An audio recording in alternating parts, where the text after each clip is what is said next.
ప్రేమ కలిగిన మా మహాపరిశుద్ధ తండ్రి, సువార్త విరోధులను ప్రభువైన యేసుక్రీస్తు నామమున మేము శపిస్తున్నాము తండ్రి.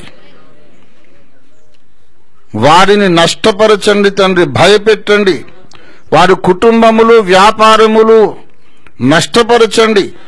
యేసుకు విరోధంగా మేము మాట్లాడినందుకు మాకు నష్టం కలిగిందని వారు తెలుసుకొని గడగడ వణికే వాతావరణం పుట్టించండి.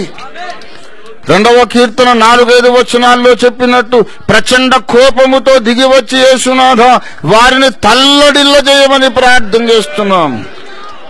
2వ కీర్తన నెరవేర్చండి. ప్రచండ కోపంతో దిగిరండి తండ్రి, నీకు స్తోత్రాలు. ఈ దేశములో, మా దేశంలో, ప్రపంచ దేశములన్నిటిలోనూ సువార్త విరోధులను తల్లడిల్ల చేయండి.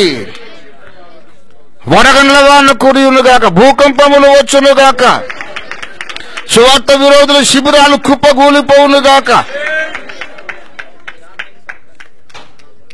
ప్రభువా, మనుషులు ఏ పాటి వారునైనా నీవు దేవదేవునివి, దిగిరా తను. మేము ఒప్పుకోం, నువ్వు రాకపోతే మేము ఒప్పుకోం.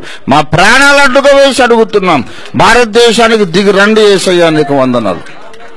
మహర్షులతో మాట్లాడి మిమ్మల్ని తెలియపరచుకోవడానికి క్రీస్తు పూర్వం 2000 ఏళ్ళ నాడు వచ్చావు యేసయ్యా, ఇప్పుడు క్రీస్తు శకము 2000 ఏళ్ళ నాడు రమ్ము తండ్రి. 4000 ఏళ్ల కింద వచ్చావు, వేదాలను నిన్ను గురించి రాయించావు. దాన్ని కాదంటున్న వాళ్లను తల్లడిల్ల చేయడానికి మళ్ళీ వాళ్ళ దిగిరమ్ము యేసునైనా నీకు వందనాలు.